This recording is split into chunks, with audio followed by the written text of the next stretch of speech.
has given the most remarkable, devoted service to the Queen, to my family, and to the country, and also to the whole of the Commonwealth. The decision came without ceremony, without warning, and without the carefully polished language usually used to protect royal reputations.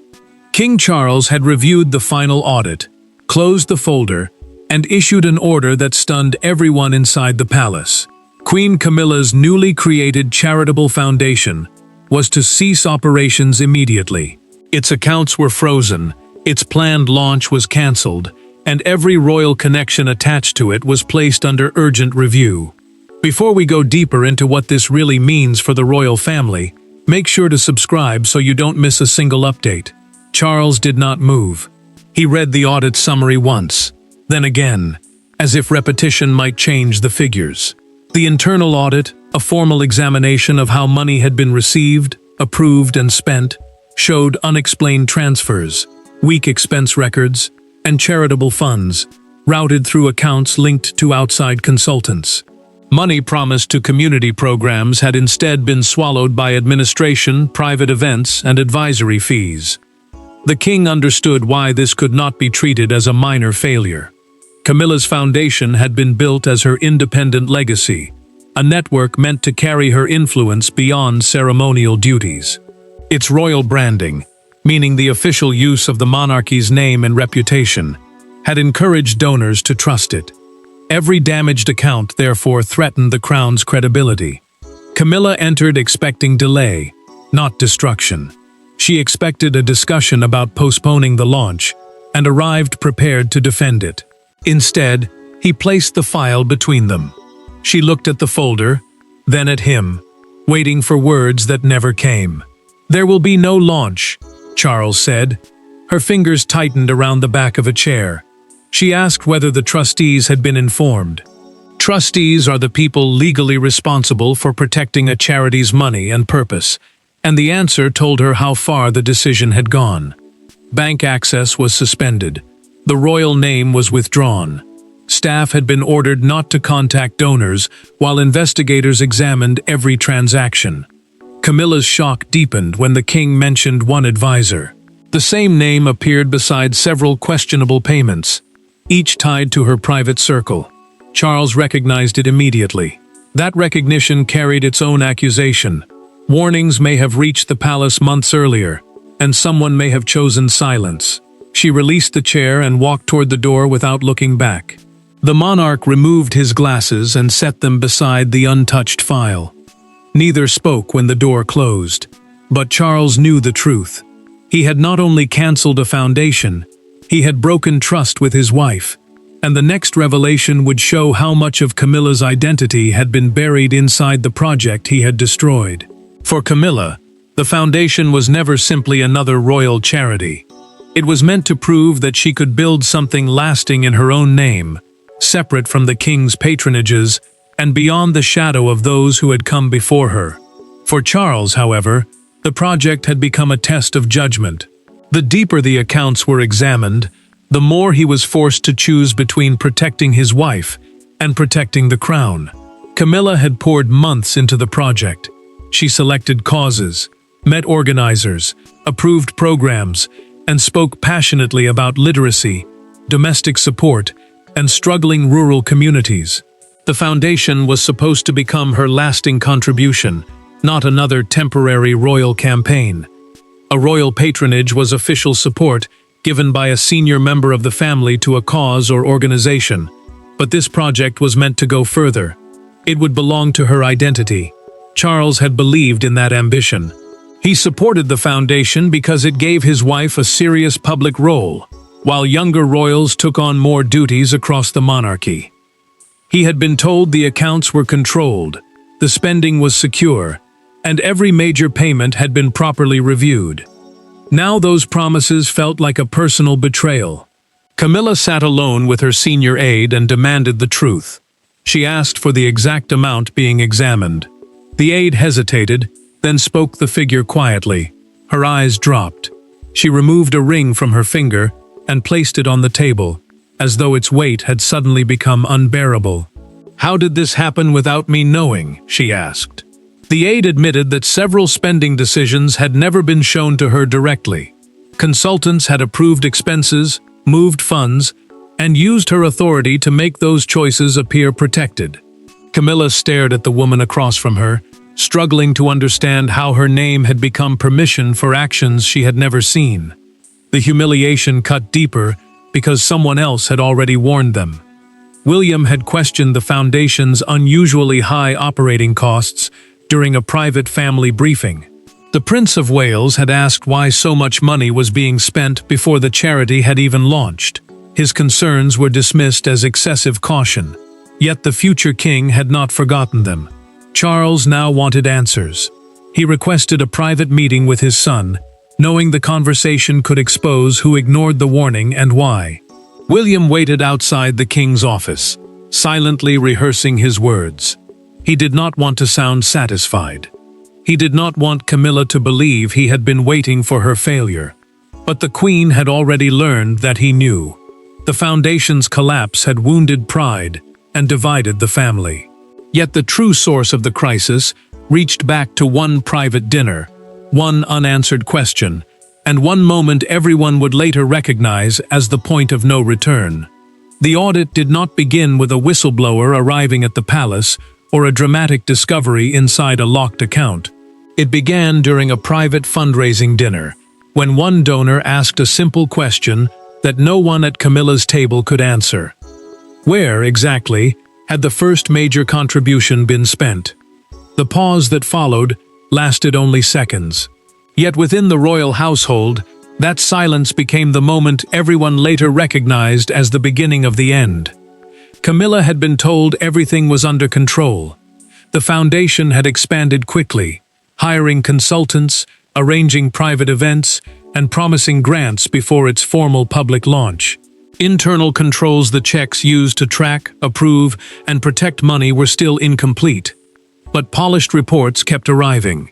They showed strong donor interest, ambitious national plans, and the appearance of success. Charles believed those reports. He saw the project as proof that his wife could build something lasting, while the younger royals took on more responsibility. The summaries he received were clean, confident, and carefully presented. Nothing warned him that the numbers beneath them were becoming harder to explain. The danger surfaced at Clarence's house. A major donor calmly asked how a large contribution for community shelters had been allocated. The finance director opened his notes, searched for the answer, and found nothing. He could not name the program, the recipient, or the date the payment had been made.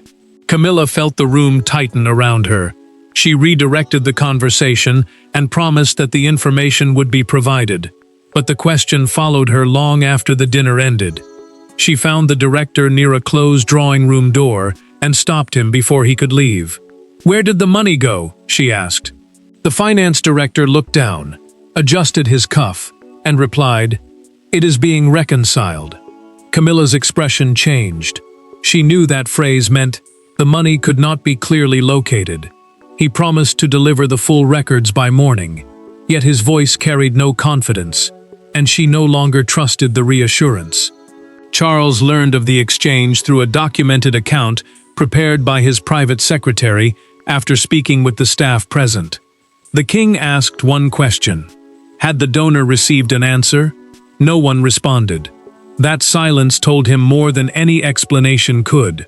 The promised records arrived the next morning, but they solved nothing. Palace accountants found duplicate expenses, unexplained consultancy fees, and several payments labeled only as strategic services. Then a technology officer recovered a deleted message instructing staff to move one payment out of the main ledger before the donor review. Charles stopped asking for clarification. The monarch authorized a formal audit, meaning a complete independent examination of the foundation's finances, beyond Camilla's staff, and beyond their influence. Private doubt had become documented evidence, and when the final findings arrived, husband and wife could no longer avoid the confrontation waiting behind a locked palace door. There were no advisors in the room when Charles confronted Camilla. No private secretaries, no legal representatives, and no courtiers prepared to soften the language. There was only the king, the queen, and the audit resting between them like a third presence. Charles wanted to know who had authorized the transfers. Camilla wanted to know why he had shut everything down before hearing her explanation. Within minutes, the argument became about far more than money. Charles opened the file and named each problem without hesitation. Unsupported consultancy payments, inflated event expenses, money placed temporarily in outside accounts, grants announced before the foundation had secured enough funding to honor them. An external account was a financial account held beyond the charity's main banking structure, and its use made the trail harder to follow. Every page deepened the silence. Camilla rejected the accusation immediately. She said she had never approved the disputed transfers and had trusted the executive team to manage daily operations. The Queen insisted that her role had been to lead the mission, meet donors, and support the causes. She had not been shown every payment, every contract, or every internal decision. Charles did not soften. He told her the foundation carried her name, used the monarchy's credibility, and reached donors through royal connections. The king reminded her that authority could be delegated, but responsibility could not. Her name had opened doors. Her position had created trust. That trust had now been damaged. Camilla pushed the audit across the table. "You decided before I entered this room." Charles stopped the file with one hand. "I decided when I understood what was done in your name." She stood. He did not. Camilla accused him of abandoning her when the pressure became dangerous. She reminded him that he had protected institutions, advisors, and relatives through earlier crises. Yet when her foundation came under suspicion, he had destroyed it, before allowing her to defend it. Charles's control finally cracked. His voice lowered as he admitted that he had wanted the project to succeed, because he knew what it meant to her. The king had believed it would become her legacy. That belief made the failure more painful, not less. Then Charles produced a memorandum sent to her office 6 weeks before the audit. A memorandum was a formal written warning used to record serious concerns. It identified irregular expense approvals and missing checks. Someone had acknowledged it. Camilla saw the signature and froze. The trusted aide who signed it had never shown her the warning. She demanded the right to dismiss the staff, recover the money, and reopen the foundation. Charles refused. The decision now belonged to royal lawyers, trustees, and financial authorities. Camilla had expected an argument she could still win. Instead, she discovered that affection no longer controlled the outcome. The machinery of the crown had already taken over. Camilla was queen, but the foundation's future no longer rested in her hands. Once royal branding, donor access, and crown-linked financial protections became part of the investigation, the crisis moved beyond a private household dispute. Charles remained the final authority. Yet William, palace lawyers, trustees, and senior financial officers now controlled separate pieces of the outcome. The foundation had been built around Camilla's influence. Its destruction was being organized around accountability. The royal name had opened every important door. Palace venues gave the project status. Security arrangements made donors feel protected. Introductions to powerful supporters created confidence before the foundation had proved itself. Royal branding meant the official use of the monarchy's name and reputation. And once that support was withdrawn, the charity lost the force that had made it appear untouchable. The trustees could not simply obey Camilla. Their legal duty was to protect the remaining money, preserve every record, and cooperate with the investigation. A trustee is someone personally responsible for guarding a charity's funds and purpose. That responsibility placed the board beyond loyalty, friendship, or fear. William entered Charles's office knowing the conversation would hurt. The prince explained that reopening the foundation would make the monarchy appear willing to excuse financial failure when a senior royal was involved. He chose each word carefully, because one careless sentence could turn duty into accusation. Charles bristled. He warned his son not to reduce Camilla to a political problem. The king's anger was real, but so was his exhaustion. William held his ground. "I am trying to prevent her from becoming one."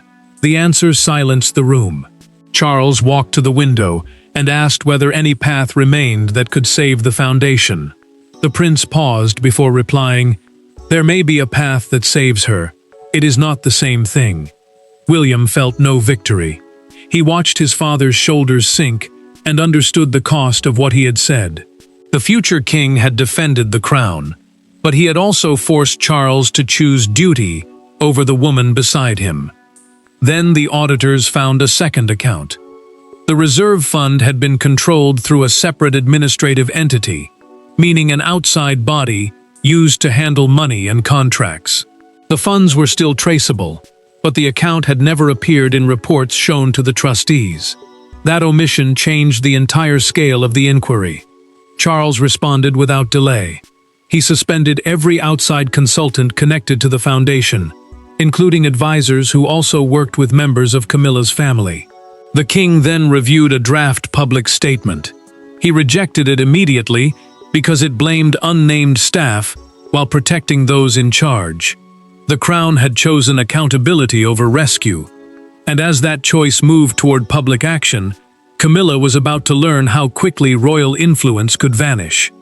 By the next morning, the foundation still had an office, employees, scheduled meetings, and invitations prepared for its launch. By midday, almost all of it had disappeared. The royal crest was removed from correspondence. Donors received cancellation notices. Staff access to financial systems was suspended. A project created to define Camilla's future had been dismantled in a matter of hours, leaving her to confront a reality no title could soften. The closure moved quickly, because delay carried its own danger. Every event was cancelled. Grant announcements were withdrawn. Public materials were recalled before they could spread further. Formal closure procedures meant the controlled process of ending the organization, protecting its records, and securing what money remained. Staff members who had arrived expecting another ordinary day were suddenly told the foundation no longer had a future. Charles made one demand clear. Verified promises to vulnerable groups would not disappear with the charity. The king ordered those commitments transferred to established organizations with proven financial controls.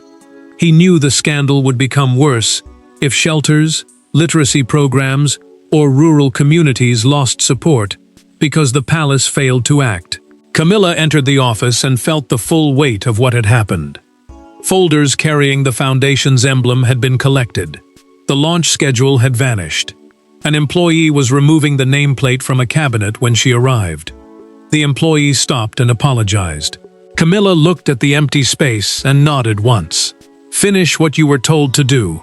Her staff no longer moved as one group. Some aides stayed close, offering quiet loyalty and insisting they would help her through the crisis. Others contacted lawyers immediately, worried about their own names appearing in the audit.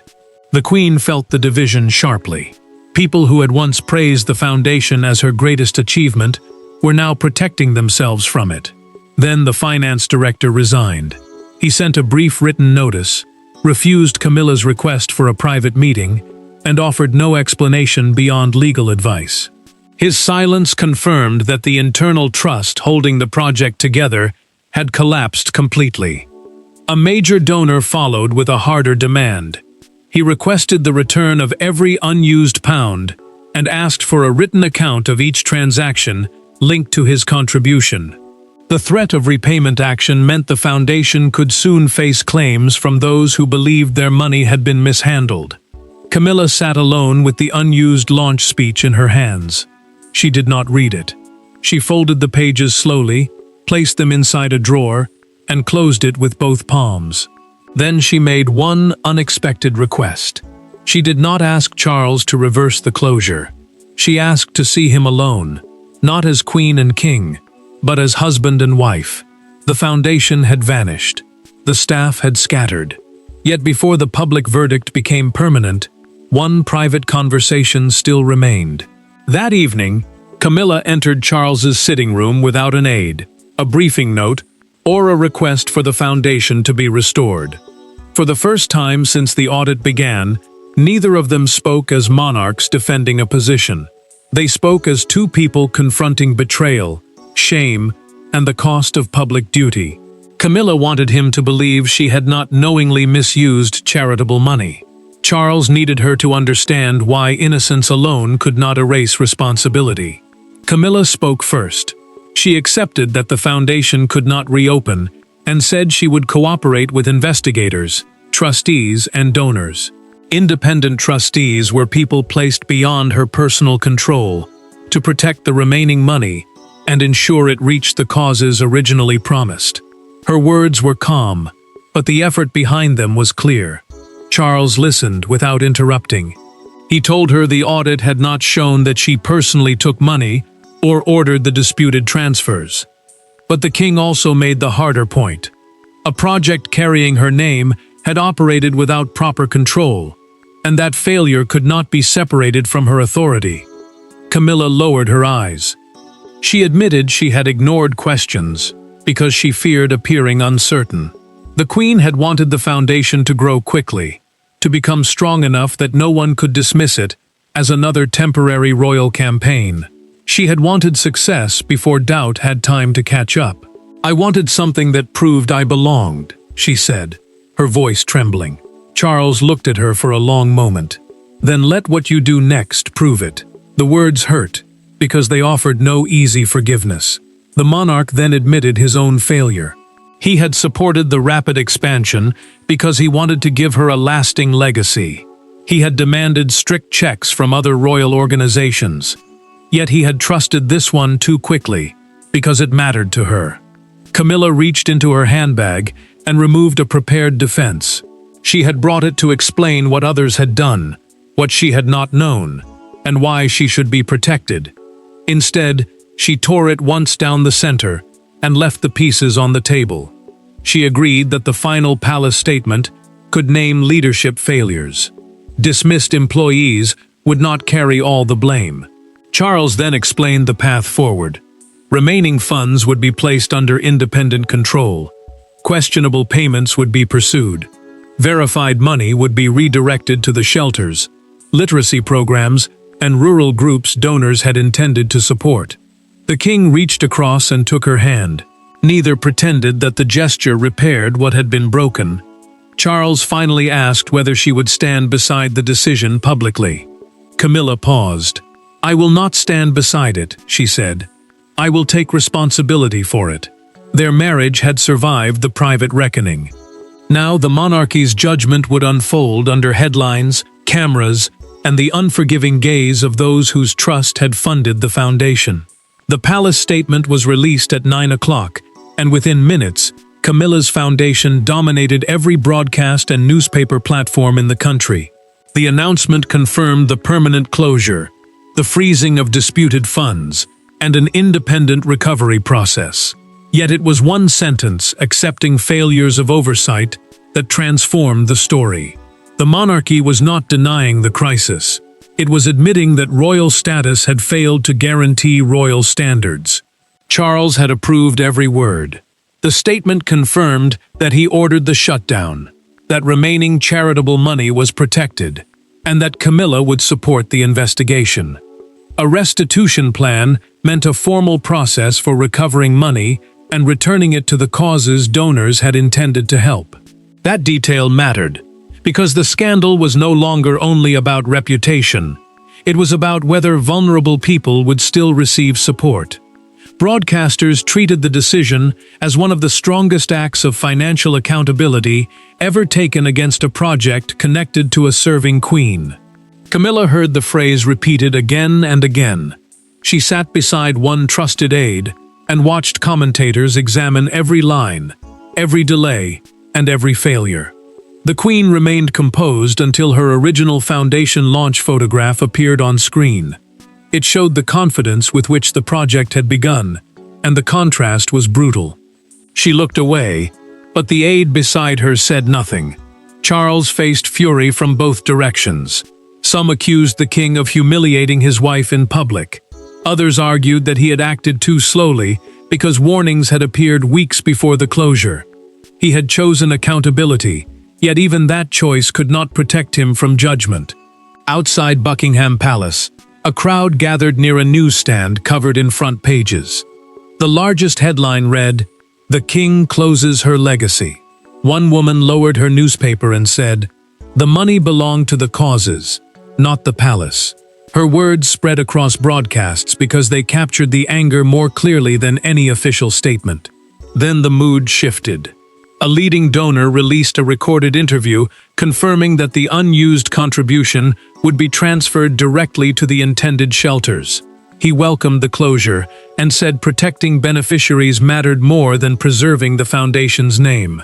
William read the headlines in silence. The prince felt relief that the crown had acted, but no satisfaction. He knew his father's private pain had become a national spectacle, and he knew Camilla's next response would define how the public remembered her. During the evening broadcast, the presenter called the shutdown a royal institution choosing damage over denial. Camilla reached for the remote and turned off the television. "I have heard enough," she told her aide.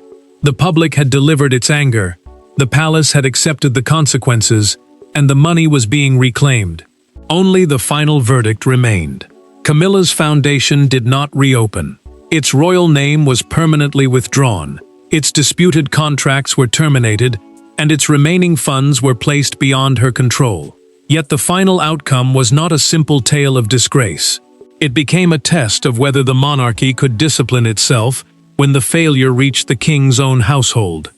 Charles lost a project he had supported. Camilla lost the legacy she had imagined.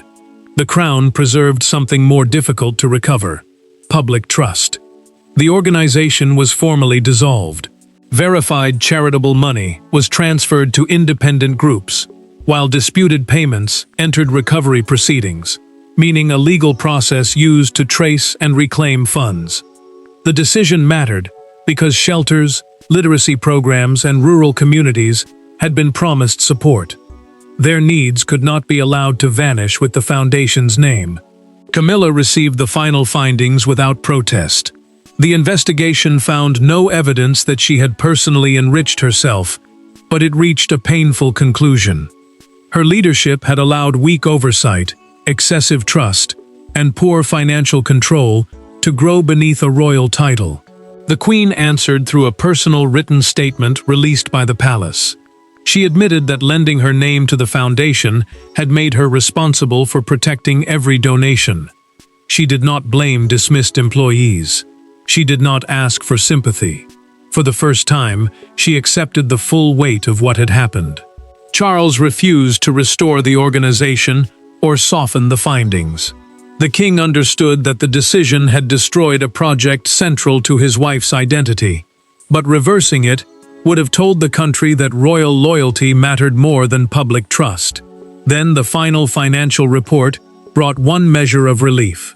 Most of the missing money had been traced, secured, or recovered. The funds could now reach the causes they had originally been promised to support. The finance director, outside advisors, and senior officials who concealed warnings lost all access to future royal charitable work. Weeks later, Charles and Camilla attended a small meeting with representatives from the charities receiving the recovered funds. A shelter director explained how the transferred money would provide emergency housing and long-term support. Camilla listened without interrupting. When the director thanked her, she replied quietly, "It was always meant to be yours." The Queen never regained the foundation, but she began rebuilding trust by surrendering control instead of defending failure. Charles never escaped the pain of closing his wife's legacy project, yet his decision created a clear boundary. The crown could not demand accountability from the nation while exempting itself. This was not a victory for Charles over Camilla. It was a verdict against secrecy, careless power, and compassion without control. The foundation ended in humiliation, but the monarchy emerged with a harder understanding of duty. When the final accounts were sealed, one truth remained. The crown had chosen responsibility over reputation, and duty over personal protection. Thanks for watching. Please don't forget to like and subscribe, and we will see you in next one.